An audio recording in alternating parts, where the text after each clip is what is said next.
Hi guys, Royal Cameraman here. On February 7th, the second anniversary of the Skibidi series, the creator, Mr. Boom, answered many burning questions during a live stream on his friend Steak's channel. He shared details about the upcoming 78th and 79th episodes, new information about the Astro toilets, and their conflict with G-Man long before the series began, as well as a lot of exclusive spoilers. So let's not waste time. Drop a like and subscribe. Here we go. I'll skip all the filler questions and focus only on the ones that are important for understanding the plot and the future of the series. Let's start with the issue of the 25th season being blocked. It will be restored soon, which is great news. Dafook himself calls the one who filed the strikes a troll. As I understand it, we're dealing with what's known as a patent troll, someone who registers rights to another creator's intellectual property before the real author does, then demands payment while threatening legal action, knowing that there often isn't a thorough investigation. This is exactly what we see on YouTube, which seriously took down the 25th season from its own creator, Dafook. Sometimes trolls do this not for money, but simply because they hate a particular title. However, in this case, it seems to be the first scenario, making the situation more complicated. Still, Dafook is no longer alone. His team, Invis, is already working on resolving the issue. This will allow him to focus on what's more important, animating the next episode. Speaking of which, episodes 78 and 79 will be released in full, without being split into parts. Most likely, just like episodes 75 and 76, they will focus mainly on the agents. Meanwhile, in episodes 79 and 80, we will finally see the return of the Titans, Speakerman and Cameraman. The first spoiler, by the way, isn't really a spoiler. It's just another joke from Dafook aimed at Steak, which he later clarifies himself. The next two questions are about the production of the episodes. The first one concerns how Dafook's team is doing. He revealed that they have been working on episode 78 since early December. However, despite the long development time, he wasn't fully satisfied with the final result. On the bright side, he liked the design of the new characters. This is interesting because, in the spoilers we've seen, only one seemingly new character is visible, but Dafook mentions several. I'll discuss this detail further when analyzing the spoilers. The second question concerns a popular Reddit post. The main point is that some fans are unfairly defending Dafook and his counterproductive approach to the series. The issue is that Skibidi Toilet has grown into a full-fledged franchise with merch, major collaborations like the one with Fortnite, and even an upcoming movie directed by Michael Bay, all of which bring Dafook massive revenue. The fandom is also filled with many talented creators and teams working on their own animation projects. This naturally raises a question for Dafook. Why, after all this time? Hasn't he assembled at least a team of animators from talented people like Deer from Ohio, of which there are dozens? After all, the episodes are getting shorter, yet taking longer and longer to release. Considering Skibidi Toilet's popularity, this really shouldn't be an issue, yet we see the opposite happening. The post's author concludes by saying that both the series and Dafook himself need constructive criticism so that we, the viewers, can be satisfied. And I completely agree. So, how did Dafook respond to this valid criticism? He dismissed it as nothing more than whining from yet another hater. Clearly, he doesn't care about the opinions of his audience, even when they express well-founded concerns about his counterproductive workflow. Unfortunately, this means we'll continue seeing short episodes once a month, or even less frequently, as happened with season 25. Dafook has no intention of changing anything and outright rejects any legitimate criticism from people who actually love his series. Special thanks go to the fans who keep excusing this situation. Now, let's move on to the movie. Interestingly, Dafook mentioned some details he has already seen and was clearly impressed by them. This isn't another Sonic or Minecraft trailer situation, thank God. Considering how much Michael Bay's Transformers revolutionized the film industry at the time, this is reassuring, as many viewers are skeptical about Skibidi Toilet being adapted for the big screen. Dafook's comments suggest that Bay is heading in the right direction and that his vision aligns with Dafook's, so we can relax and expect something great. And if the movie turns out to be a financial success, we might even get sequels, including TV series, hopefully not a cringe Netflix adaptation. The upcoming 26th season promises to blow our minds once again. Interestingly, Dafouk's response included Titan Cameraman. It's likely that this hint wasn't given for no reason, considering his mention in the dialogue between the UFO and the Duchess in episode 76, as well as his prolonged absence. His long-awaited return would truly delight us. The next episode, 78, promises to finally showcase the updated Speaker Armada, including their Titan. One of the spoilers is dedicated to him. If we pay attention, all his distinctive features are present. A half-covered red speaker resembling an eye, located on a thin, protruding section at the front, with a broader main body behind it. We already saw a similar return of upgraded cameramen in episode 77, and now it's finally the turn of our red comrades, this time led by a Titan. Considering that G-Man managed to receive most of his upgrade despite critical damage, the upgrade for Titan Speakerman should also be nearly complete, if not fully ready. The thing is, as Dafouk mentioned, the Speakermen have been preparing their armada ever since they almost disappeared from the battlefield alongside the cameramen and TV men. I would trace this moment back to episode 59, when Speaker and Cameraman freed a significant number of Speakermen. However, we didn't see them return to the battlefield, unlike the field upgrade for their Titan in episode 69. This indicates that they had been working on improvements for him, likely since his infection back in episode 32. At that time, he received an upgrade from the Skibidi rather than his own faction. That's why I believe that his upgrade this time shouldn't take long and will be truly powerful. The only question is where the Speakermen will head first. One option is Titan TV Man, but he can easily escape using teleportation, and Astro support will arrive for him instantly. The second option is Titan Cameraman. We saw Speaker's strong reaction, which is why he might set out to find and rescue him. This also aligns with Cameraman's fate, which Dafouk mentioned in another response. However, it's not only the Speakermen receiving upgrades. The next spoiler shows the joint efforts of the new chief scientist of the Skibidi and the cameramen at their base after their strategic alliance. The scientist himself has undergone significant changes compared to episode 68, where he could be seen in detail. Back then, his toilet was white, ceramic, but now it's black, armored. Additional armor plates appeared on the front. His claws are gone. 4 extra limbs and 2 tentacles appeared on his back. The 2 lasers previously mounted on the sides are missing, possibly relocated to his back, as was the case with the previous scientist. The jetpack is also gone. It may have been replaced with a hyperdrive. And the main difference, like the mutants, he now has yellow eyes, meaning he has evolved or undergone genetic modification. It's interesting to see what genius inventions the combined efforts of the Skibidi and cameramen will produce now. Some of them are probably visible in the next spoiler. 2 cameramen, standing in front of the operator,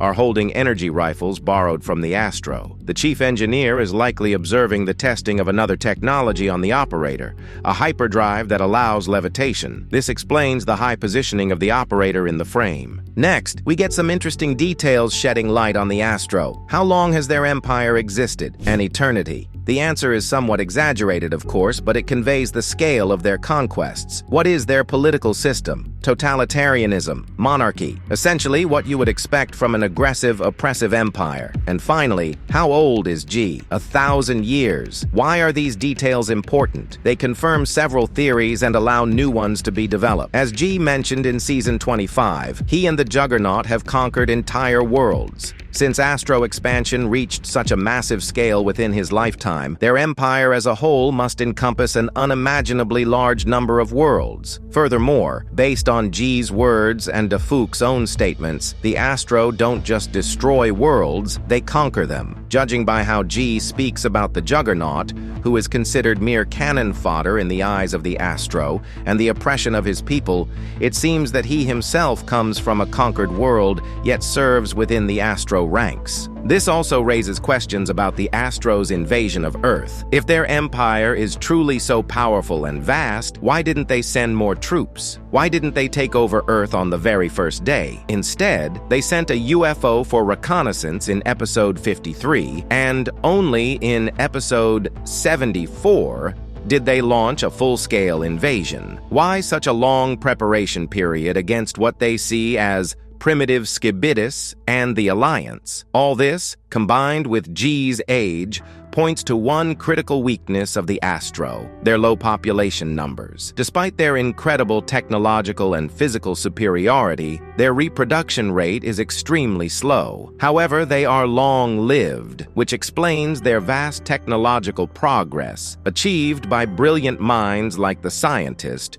who have conducted research and development for centuries, if not millennia. Moreover, their low reproductive ability is likely a direct consequence of their genetic modification, which is characterized by red eyes. This suggests an inverse relationship. The more powerful the Astro, the fewer of them there are. The opposite is true for the primitive yet numerous Skibidis, whose song alone is enough to infect another organism, be it a human or even a cat, and create a new entity. This also explains the political structure of the Astro. At the top of the empire is the Emperor. It's hard to even imagine his power and age, surpassing even the mothership. Below him in the hierarchy are the Dukes. Historically, this title belonged to military leaders and landowners.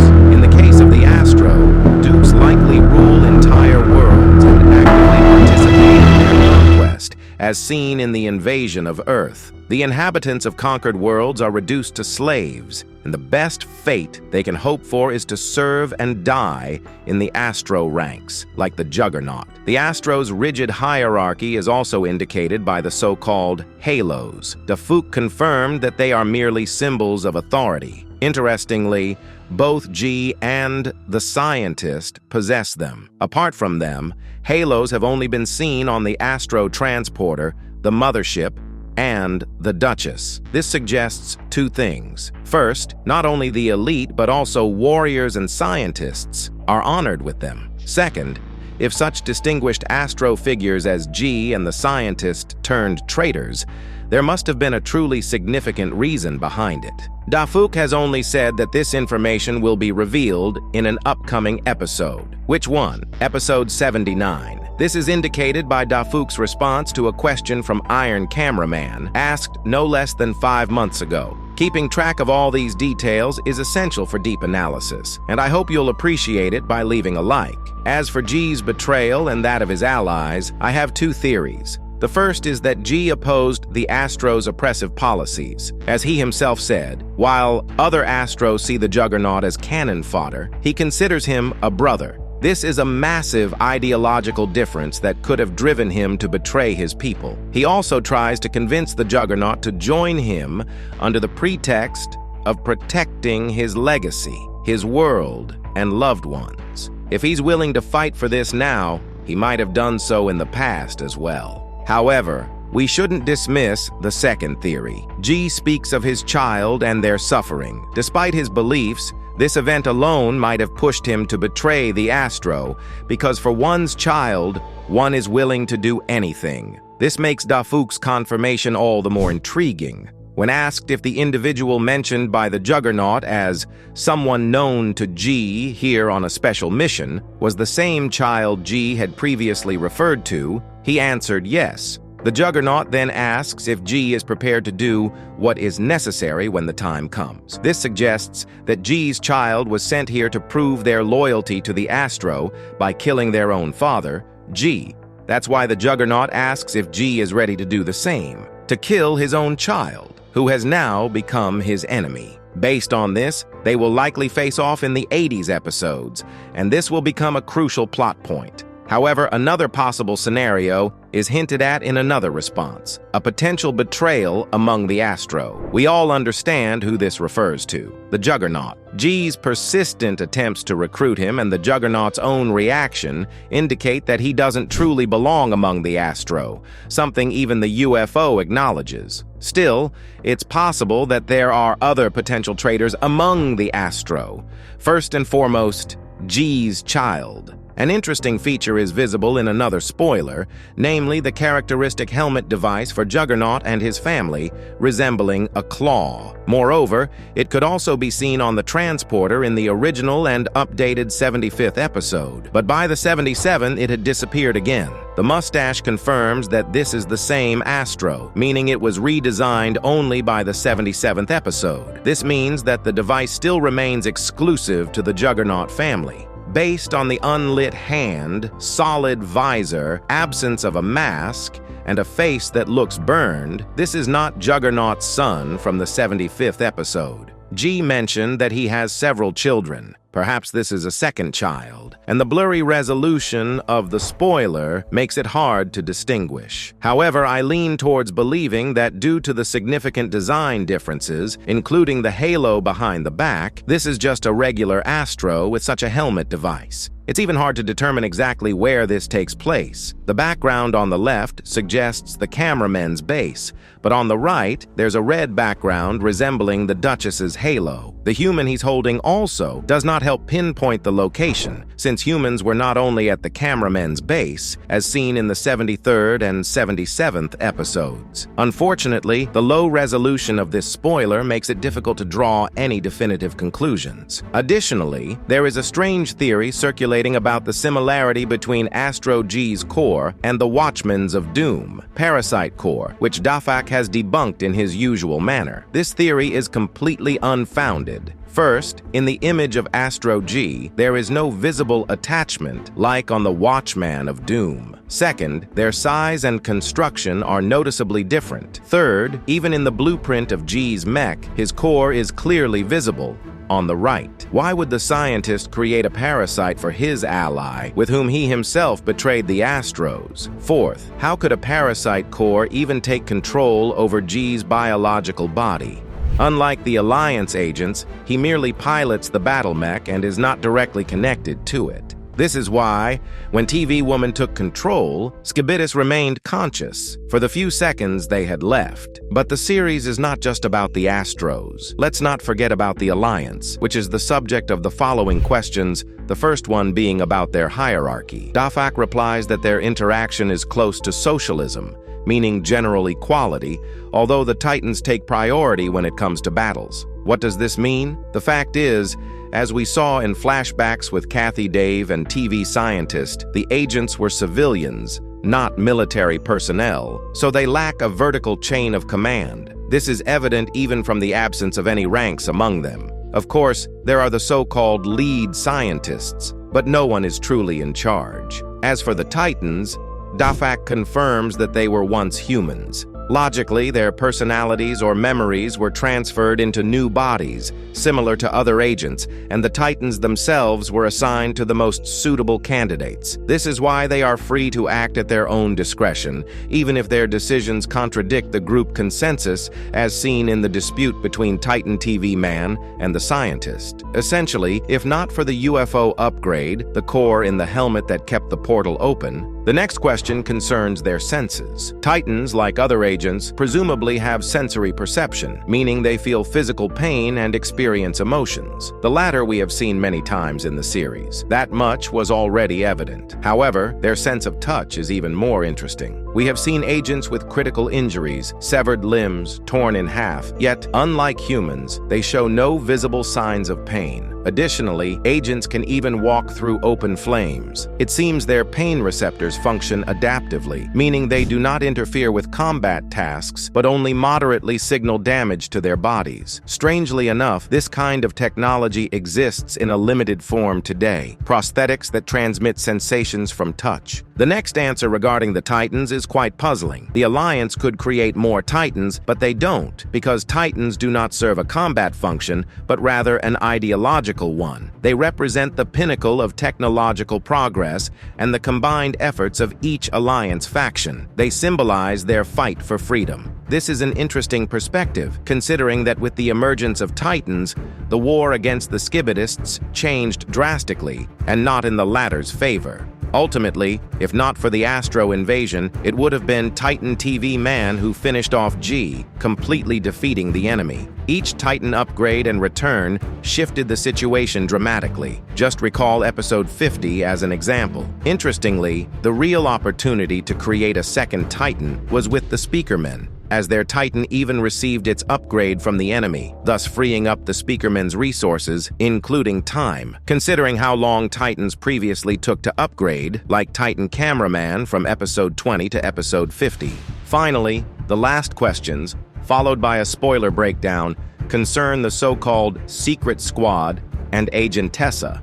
The first question is whether the twins are related to the squad. As the answer suggests, yes, considering they used green energy. Access to this energy is granted through a hack that installs the Alpha Hills operating system on an agent who is on the brink of death and saved by either the secret agent or agentessa. The reason for recruiting such agents is simple. Within the Alliance, they are considered as good as lost, but they can still serve in the squad. Interestingly, the first time the diskette appeared was back in episode 70 when one of the twins handed it to the secret agent. Currently, the squad consists of Lucky, the twins, Green Speakerman, Shepard, PC Man, Secret Agent, and Agentessa. The next question is whether the secret squad will play a role in upcoming events. The answer is obvious.